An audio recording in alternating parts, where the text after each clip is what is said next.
invito a que abran sus Biblias en el libro de Josué. Vamos a hacer una lectura.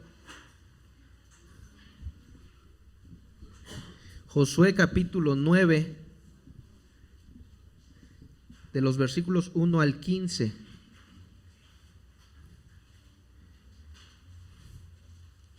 Vamos a hacer esta lectura de manera alternada. Voy a leer el primer versículo, ustedes el segundo, y en el 15 nos unimos sin previo aviso. Josué 9, de los versículos 1 al 15. Cuando lo tengan pueden ponerse de pie, hermanos. Vamos a hacer esta lectura. La palabra de Dios dice así: había reyes que vivían en el lado occidental del Jordán, en la montaña, en la llanura y a lo largo de la costa del Mediterráneo, hasta el Líbano, hititas, amorreos, cananeos, fereceos, heveos y jebuseos. Cuando estos monarcas se enteraron de lo sucedido,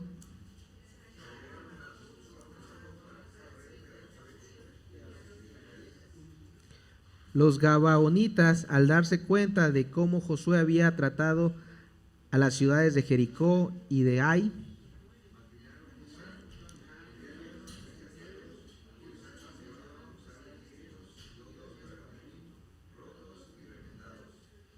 iban vestidos con ropa vieja y tenían sandalias gastadas y remendadas. El pan que llevaban para comer estaba duro y hecho migas.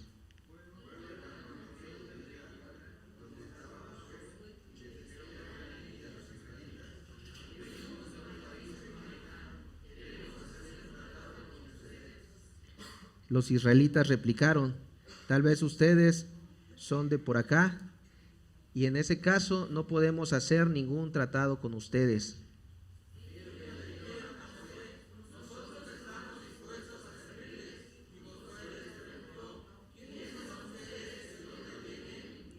Ellos respondieron: nosotros somos sus siervos y hemos venido de un país muy distante, hasta donde ha llegado la fama del Señor su Dios. Nos hemos enterado de todo lo que Él hizo en Egipto.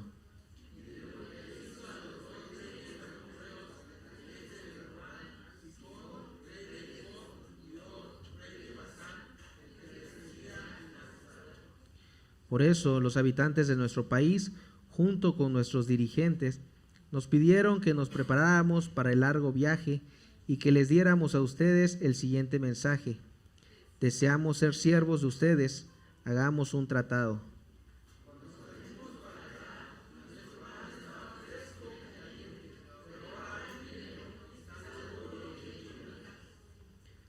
Estos odres estaban nuevecitos y repletos de vino, y ahora, tal como pueden ver, están todos rotos, y nuestra ropa y sandalias están gastadas por el largo viaje.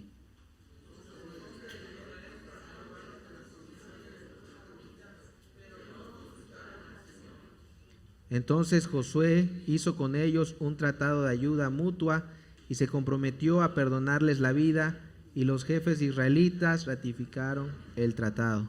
Pueden ocupar sus lugares, hermanos. Le dejo el lugar a nuestro hermano Mac, que nos trae la meditación de esta mañana, y también el tiempo para que los niños puedan salir a tomar su clase. Buenos días. Vamos a orar antes de iniciar, por favor. Ayúdenme en la oración. Padre Santo que estás en el cielo, te damos gracias porque nos permites estar aquí. Gracias por tus hijos que hicieron el esfuerzo de estar aquí. Tal vez algunos enfermitos, por diversas cuestiones que hicieron ese tremendo esfuerzo de estar. Gracias por ello, Señor, bendíceles grandemente.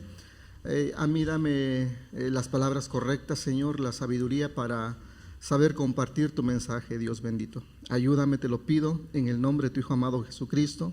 Amén y amén. ¿Cómo están, hermanos? Eso es bueno. Unidad en la misión, segunda parte.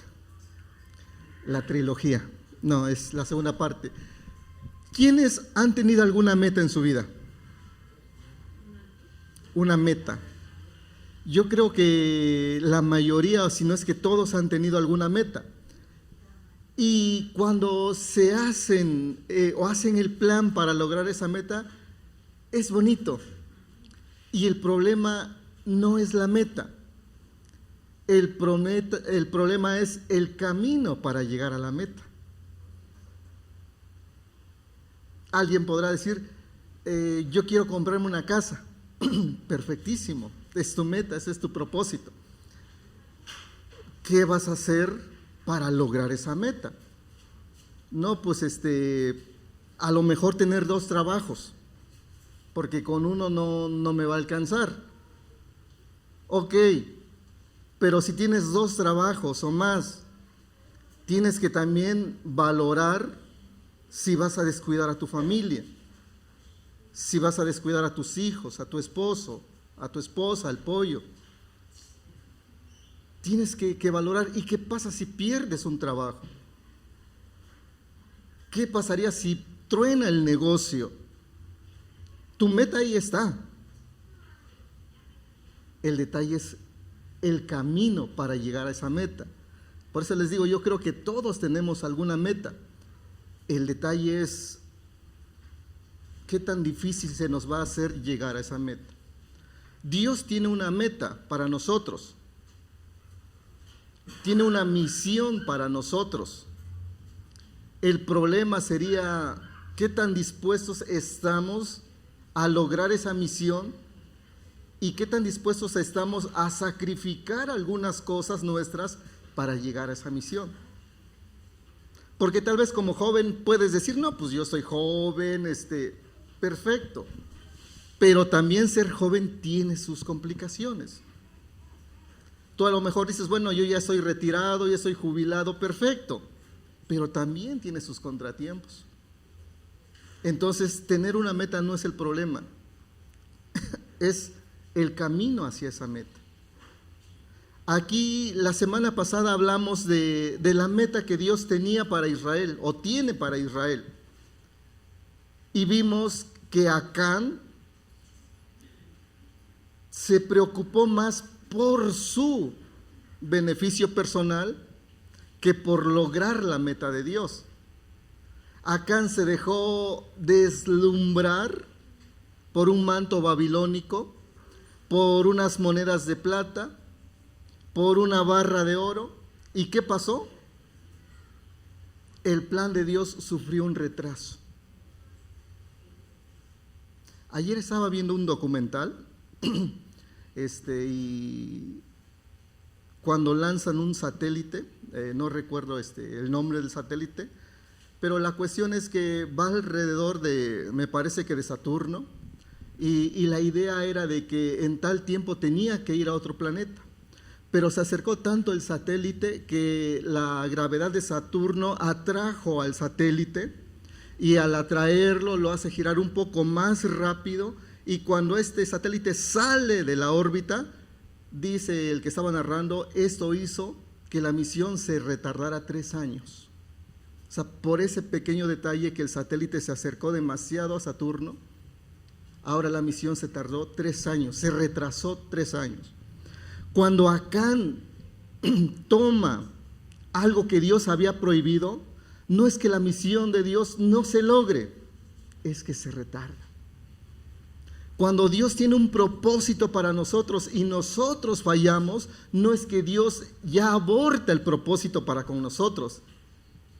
La misión o la meta se retarda, se retrasa, porque Dios tiene que tratar con nosotros, tiene que tratar con su pueblo antes de continuar a lo que Dios tiene preparado para nosotros. Bien, ahora en el capítulo 9 hay otro contratiempo, otro gran contratiempo en lograr la meta de Dios. Y aquí no es con un soldado, es con el líder principal y los líderes de Israel.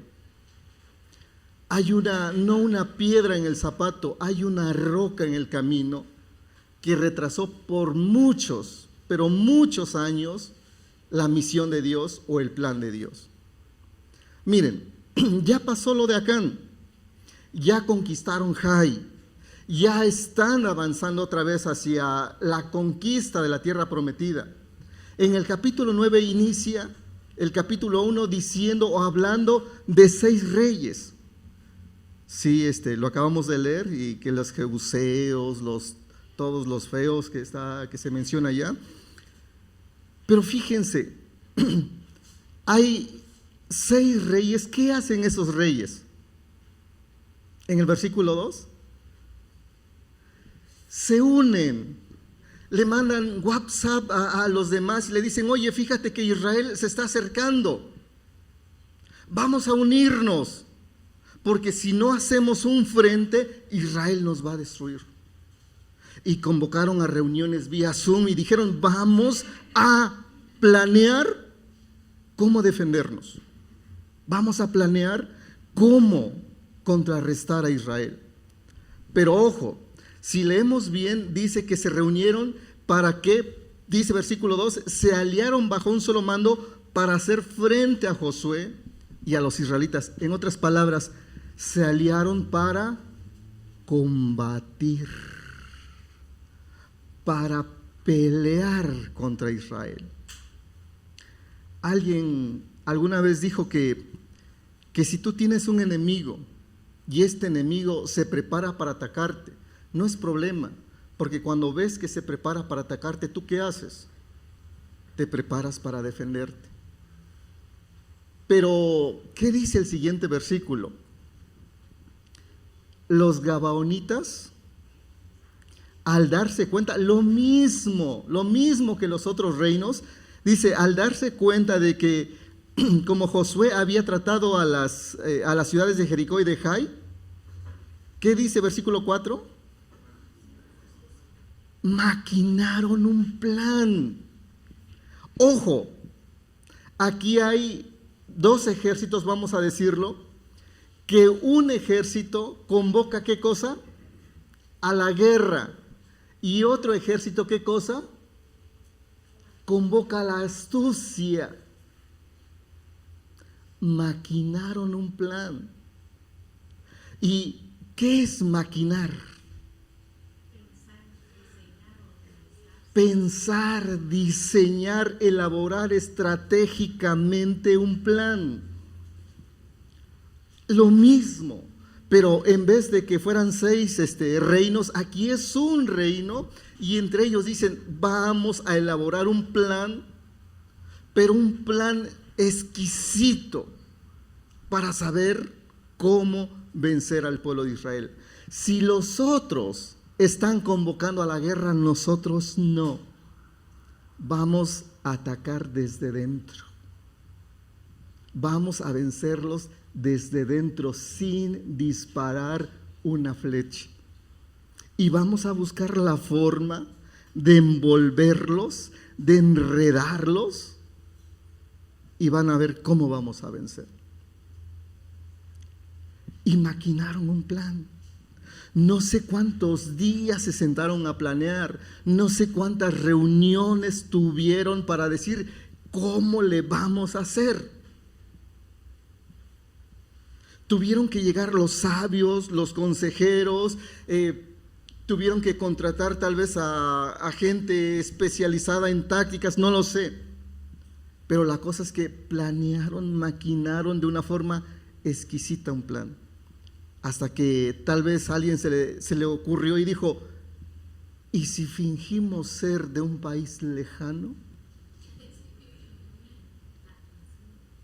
¿Y si en vez de llegar como gente noble, gente poderosa, llegamos como los más humildes? ¿Y si en vez de llevar ropas reales, vamos al basurero que está en la guardado y juntamos la ropa más fea que está ahí? Los guaraches más feos que están ahí, los morrales más rotos, y fingimos ser gente que de verdad viajó muy lejos, que de verdad salió con lo mejor, y ahorita por la gran distancia todo lo bonito que traían está echado a perder por la gran distancia.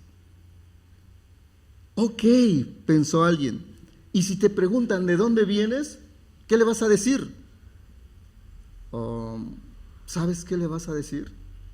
Tú nunca le vas a dar una respuesta. simplemente le vas a decir, venimos de un país muy lejano.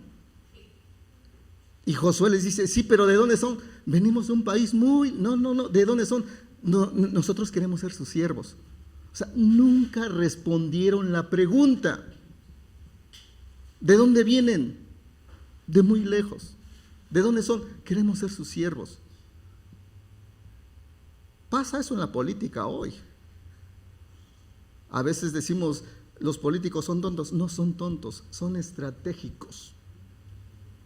Les preguntas por la seguridad y te dicen otra cosa que no tiene nada que ver con la seguridad. No es que no sepan, es que son estratégicos y quieren confundirte y quieren enojarte. Son colmilludos. Estudiaron el libro de Josué para aprender y dijeron, ya sé cómo vamos a gobernar y hacer enojar a nuestros súbditos. Aprendieron estrategias. No fue nada al azar. Entonces, chequen, me gusta esta estrategia porque les digo, es una estrategia increíble. Dice el versículo, maquinaron un plan. Pero antes de eso, ¿se acuerdan que dice Hebreos 12:1? Hay una parte que me agrada o me sorprende, dice que despojémonos del pecado que nos asedia. ¿Qué hace el pecado? Nos asedia. Y estoy muy preguntón el día de hoy. ¿Qué es asediar? Acechar, acorralar, armar todo un ejército alrededor tuyo para que no te puedas escapar. Imagínense al pecado como una persona inteligente. Te asedia. Y la razón de ese asedio es, no quiere dejarte escapar. Te quiere destruir a fuerza, quieras o no. Esa es su misión. Pero, les digo, me acuerdo de eso porque lo que hace los gabaonitas es maquinar un plan. Y ojo, imagínense que, vamos a hablar de la iglesia porque estamos hablando del pueblo de Israel. Imagínense que la iglesia de Dios tiene enemigos. Bueno, no se lo imaginen, es real. La iglesia de Dios tiene enemigos. Y la Biblia habla de huestes espirituales de maldad. Vamos a esperar a que puedan pasar los hermanos.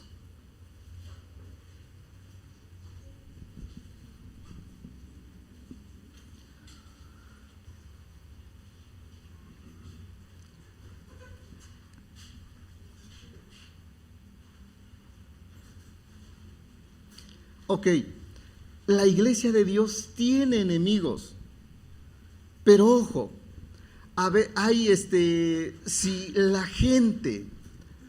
si los enemigos de Dios atacan a la iglesia de Dios de una forma física, de una forma de hacerles guerra, de quitarles sus pertenencias, de correrlos del pueblo, de esas cosas, no pasa nada.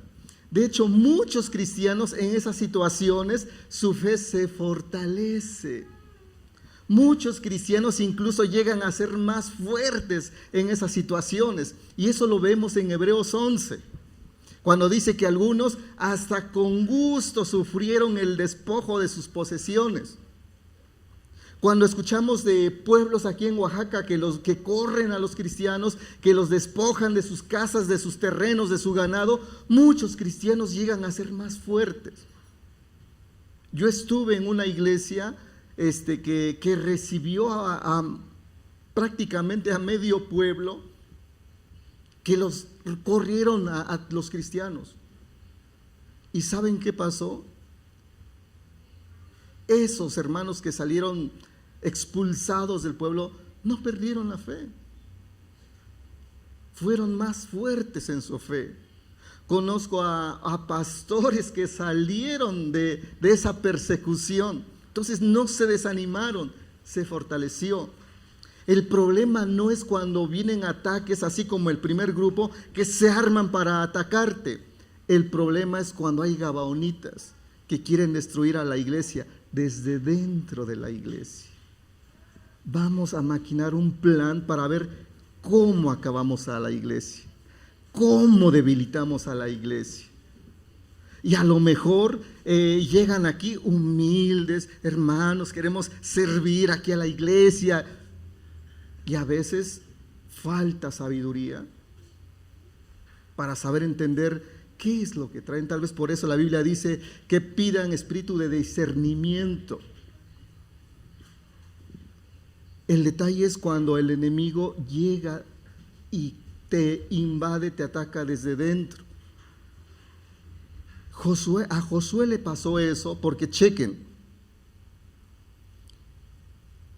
a Josué, ¿saben qué es lo que le deslumbró a Josué? A Acán le deslumbró un manto, plata, oro, cosas materiales. ¿Qué es lo que deslumbró a Josué cuando llegaron los gabaonitas?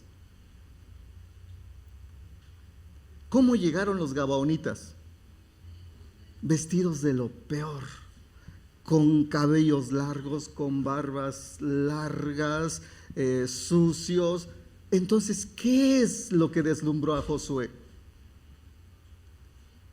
Creo yo, lo deslumbró dos cosas, y una de ellas es la oratoria de estos hombres. Oh, Josué, hemos escuchado que Dios está contigo.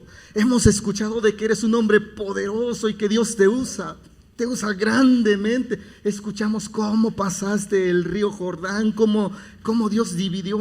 Josué, eres un hombre de Dios, que híjole, no, eres un hombre de Dios poderoso, Josué.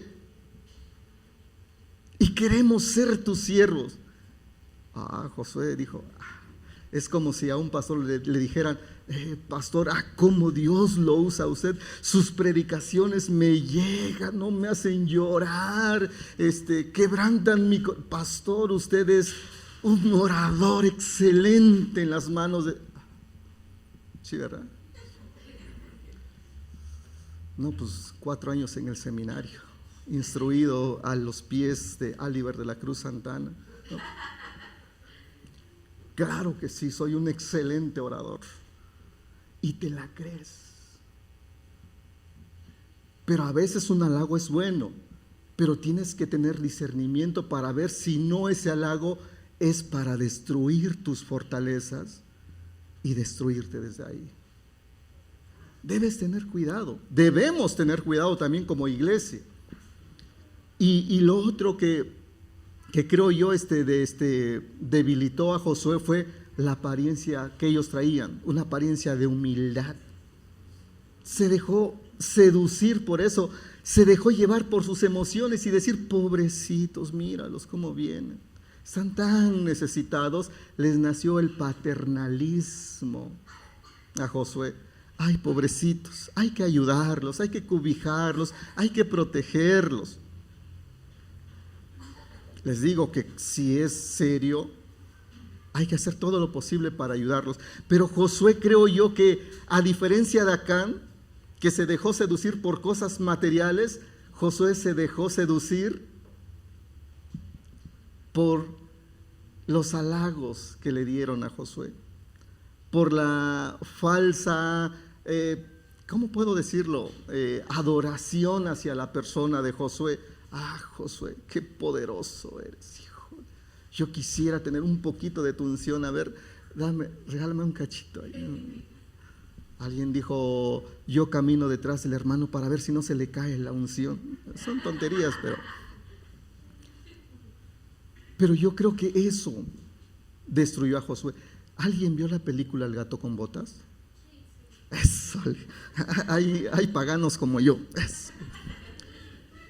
Una de las imágenes más difundidas del gato con botas, ¿cuál es? Salen memes, en fotos, en su carita, ¿no? Cuando está con su sombrerita así, no sé cómo está así.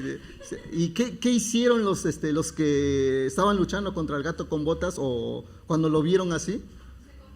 se compadecieron, dijeron, ay.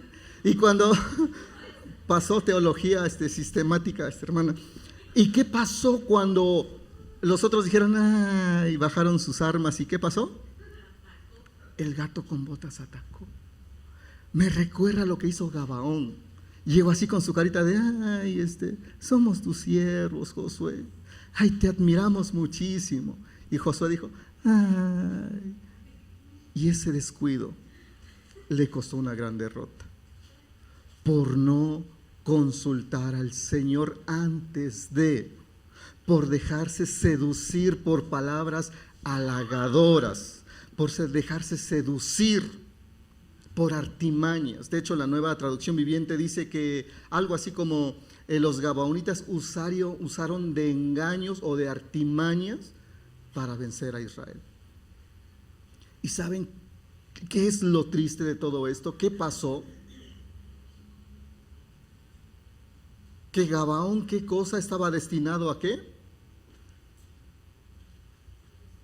A ser destruida. Gabaón era de los pueblos que Dios le había dicho a los israelitas, no harás pacto con ellos, no te aliarás con ellos, sino que los destruirás por completo, hombres, mujeres, todo tienes que destruir. Y por esa estrategia de Gabaón, ¿qué pasó con Josué? Desobedeció esa orden, fracasó en esa orden. Y el plan de Dios, ¿qué pasa? Nuevamente, no es que no se vaya a cumplir, es que se retrasó más y más. Cada vez que el pueblo de Dios comete un error, repito, no es que Dios vaya a truncar el plan que tiene, es que tú estás posponiendo ese plan con la desobediencia que hay en tu vida, que hay en mi vida. Tal vez por eso ves a algunos hermanos y los ves prosperar, los ves crecer espiritualmente y tú dices, ¿por qué él sí? ¿Por qué yo no? ¿Has analizado tu vida? ¿Tienes desobediencias en tu vida? ¿Hay pecado en tu vida? Tal vez eso está retrasando la bendición de Dios en tu vida. Esa es la realidad. Pero les digo, Josué perdió la batalla antes de pelear por la astucia de los gabaonitas. Me encanta. Y ojalá, o Dios quiera, que todas las iglesias tuvieran ese espíritu de discernimiento para ver cuándo de verdad es algo que viene de Dios y cuándo es una artimaña del enemigo. Porque repito, la iglesia tiene enemigos. O se arman para declararte la guerra o se preparan para destruirte desde dentro de la iglesia. Y la iglesia tiene que estar preparada para hacer frente a todos esos ataques del enemigo. Y para eso necesita, de verdad necesita algo que no le gusta. ¿Y saben qué es lo que menos le gusta a la iglesia? Orar. Yo les dije en una iglesia, en la iglesia que yo estuve, iniciaba a las 10 el culto de escuela dominical. Yo les dije, a partir de que yo estoy aquí, va a ser a las 9, de 9 a 10 oración, de 10 a 11 escuela dominical, de 11 hasta donde el cuerpo aguante, predicación. Se fueron varios. Se fueron varios precisamente porque dijeron, ¿orar a las 9 de la mañana? ¿Llegar más temprano para orar? No. Entonces, creo yo que eso es lo que la iglesia necesita, orar, prepararse para contrarrestar las artimañas del enemigo. Ok, seguimos. Fíjense, versículo 14 dice, los hombres de Israel participaron de las provisiones de los gabaonitas, pero no consultaron al Señor. Y les digo, la pregunta es, ¿por qué no consultaron al Señor? Y ya se los respondí hace rato. Es porque se dejaron impresionar por los gabaonitas. Es porque se dejaron apantallar por los gabaonitas. Perdieron antes de comenzar la guerra. A veces creo yo, lo primero tienes que orar. Antes de cualquier cosa, orar. ¿Vas a hacer algo? Ora. ¿Vas a cambiar de trabajo?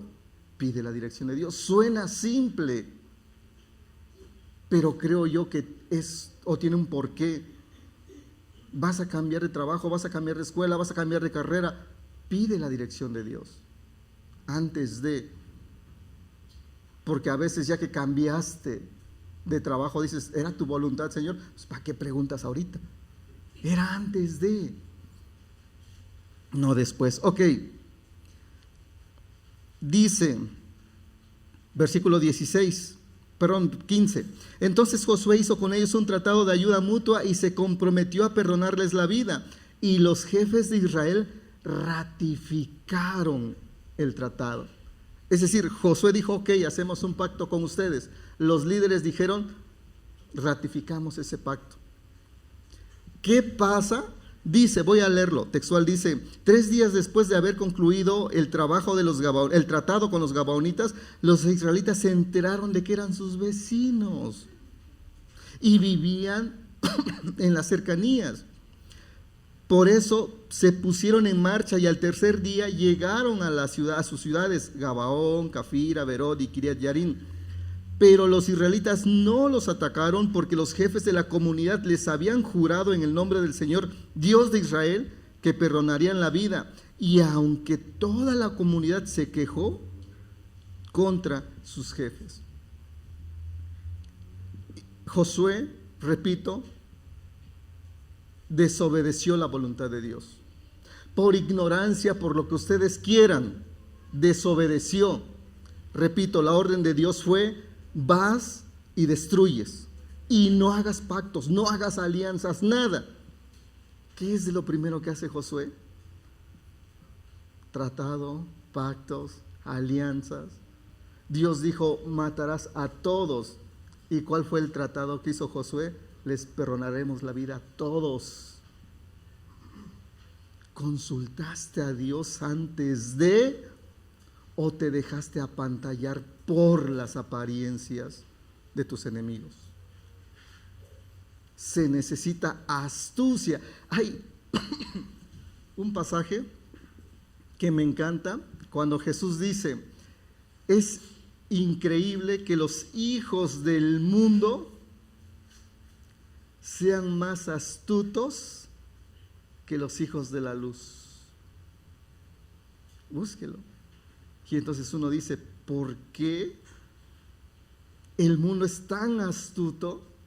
Y Jesús dice, ¿cómo es posible que los hijos del mundo sean más astutos que los hijos de la luz? A veces pensamos que hacer estrategias está mal. A veces queremos evangelizar, no sé, a un cierto lugar, pero a veces decimos que se haga la voluntad del Señor, vamos a ese lugar a evangelizar. No, tienes que ser estratégico para evangelizar ese lugar. Tienes que armar un plan para evangelizar ese lugar. Tienes que ser astuto para evangelizar ese lugar. No puedes llegar y decir que se haga la voluntad del Señor. Yo ya reclamé Santa Cruz, Jojocotlán para Cristo. ¿Cuál es tu estrategia? ¿Cuál es la astucia que vas a usar para evangelizar? No puedes llegar así como así. Necesitas. Chequen esto. Y aunque toda la comunidad se quejó contra los jefes, y esto pasa mucho también en las iglesias. ¿Qué pasa? ¿Qué pasó con Josué?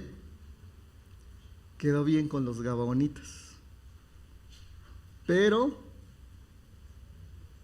quedó mal con el pueblo de Israel.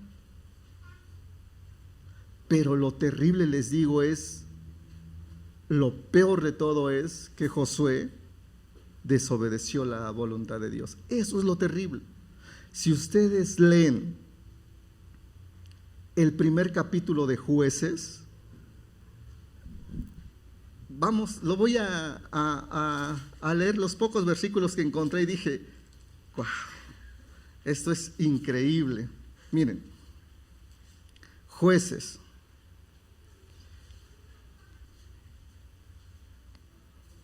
Dice, perdón, estoy en otra.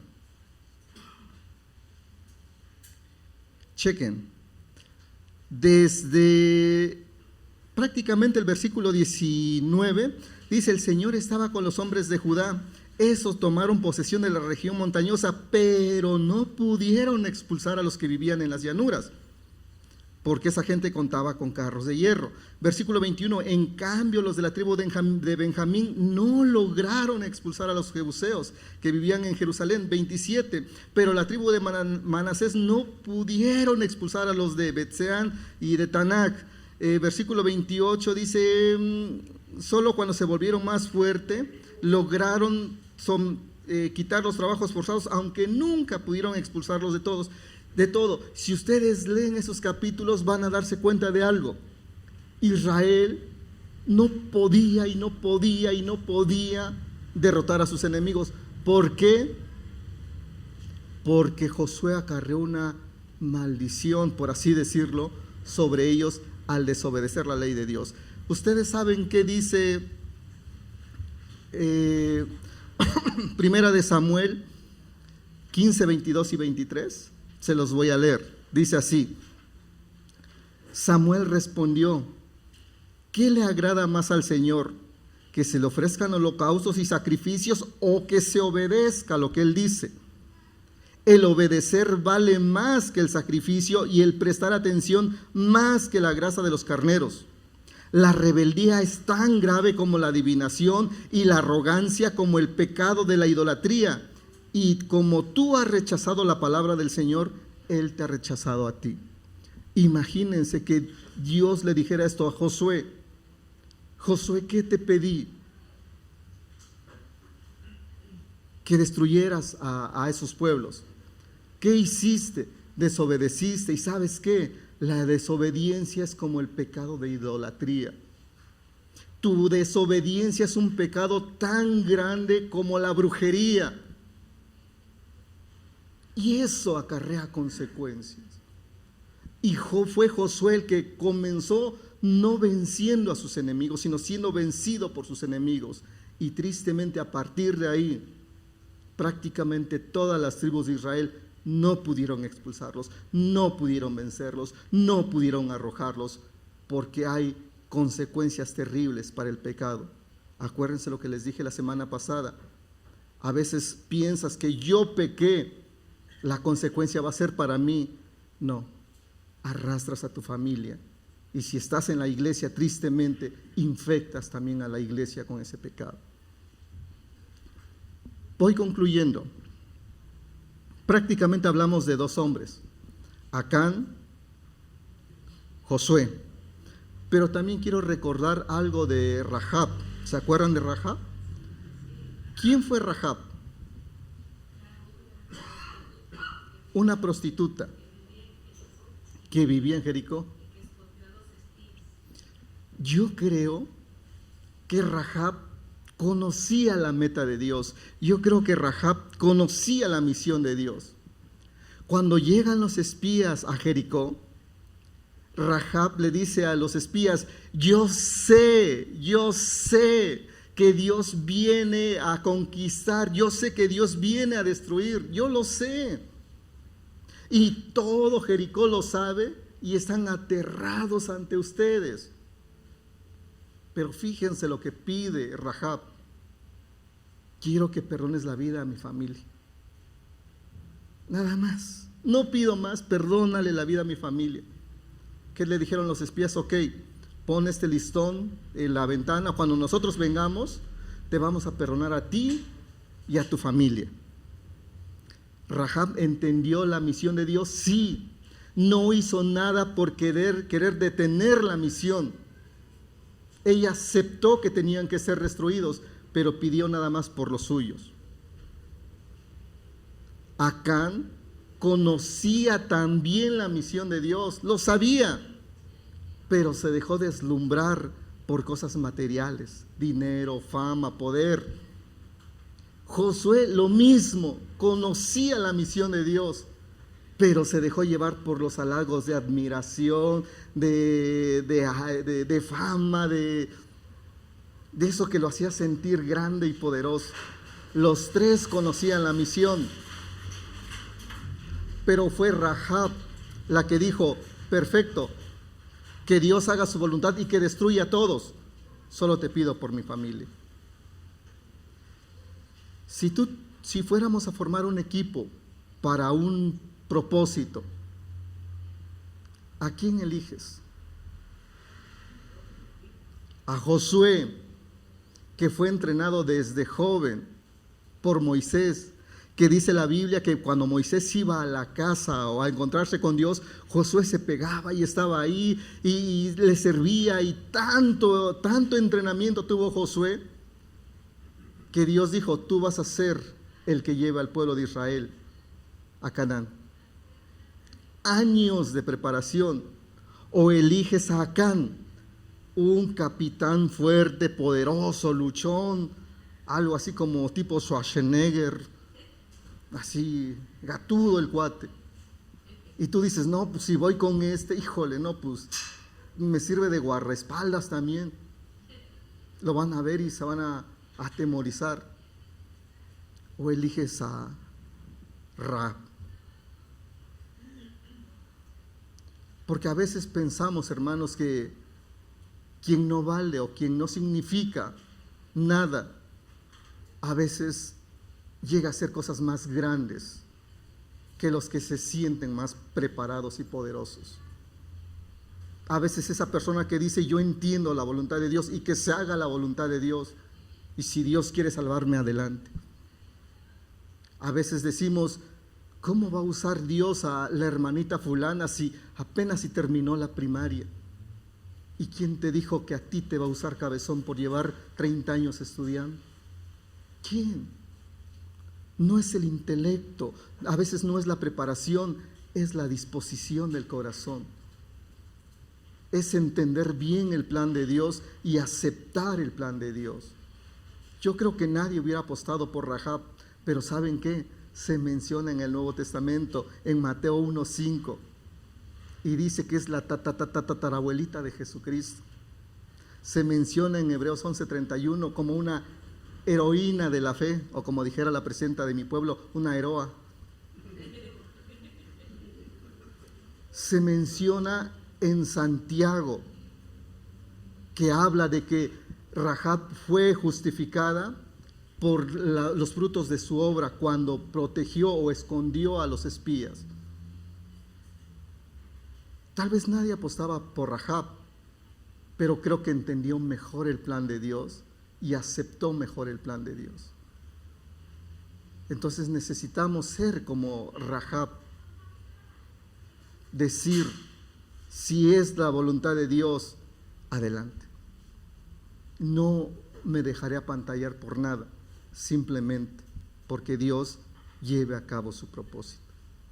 Iglesia, no sé cuál es tu meta para este año, no sé cuál es tu propósito, pero mi deseo de verdad, mi deseo de corazón para ti, la esperanza, es que te prepares espiritualmente, es que no te dejes seducir por lisonjas, sino que pongas primero la meta de Dios, no tu meta. Que la misión de Dios, que la visión de Dios sea tu prioridad, no que te dejes apantallar por otras cosas. Que todo lo que vayas a hacer sea enfocado al propósito de Dios más que a tu conveniencia, más que a lo que tú puedas lograr, que se haga la voluntad del Señor.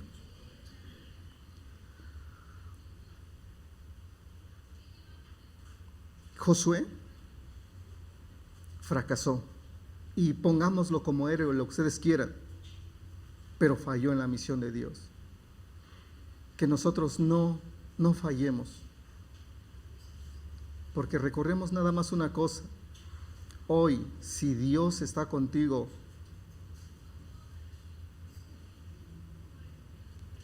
¿quién contra ti? Nadie. Que Dios te bendiga, iglesia, y de verdad, ánimo, adelante. Solamente pido para ti dos cosas: que hagas mucha oración mucha lectura de la palabra de Dios y vas a ser fuertemente bendecido por Dios. Vamos a orar. Padre Santo, te damos gracias. Gracias porque tu palabra dice que todo lo que está escrito se escribió para que nosotros aprendamos de todo esto. Aprendemos que Acán se dejó, pues, se dejó deslumbrar por cosas materiales, por dinero, por el poder económico, que Josué se dejó llevar por la palabrería, por las adulaciones, por la supuesta admiración que había hacia su persona. Y también aprendemos de Rahab, que a pesar de todo fue una persona que entendió tu plan y aceptó tu plan. Que nosotros, Señor, también seamos sabios y no nos dejemos llevar por ninguna cosa que no sea tu palabra, por ninguna cosa que no sea el obedecerte a ti, porque entendemos, como dice tu palabra, que la desobediencia es como el pecado de adivinación, y no queremos caer en esas cosas, Señor, sino que queremos serte fieles siempre, obedientes a tu palabra siempre. Enséñanos, Señor, que el enemigo está preparado para atacarnos, y que no solamente está preparado, sino que siempre está maquinando cómo destruir a tu iglesia. Danos la sabiduría y el discernimiento para ver cuando esto esté sucediendo y ser sabios para saber cómo actuar y no dejarnos dominar por el enemigo. Gracias por esta iglesia, Señor. Te pido que le ayudes, que le des sabiduría, que le des entendimiento, que obres de una manera poderosa en la vida de cada uno de ellos, y que, como dije hace un momento, que su prioridad sea cumplir tu misión, tu voluntad, más que sus deseos, más que sus prioridades. Los dejo en tus benditas manos, Señor, y haz tu perfecta voluntad en la vida de cada uno de ellos. Te lo agradezco todo en el nombre maravilloso de tu Hijo amado Jesucristo. Amén y amén. Que Dios les bendiga.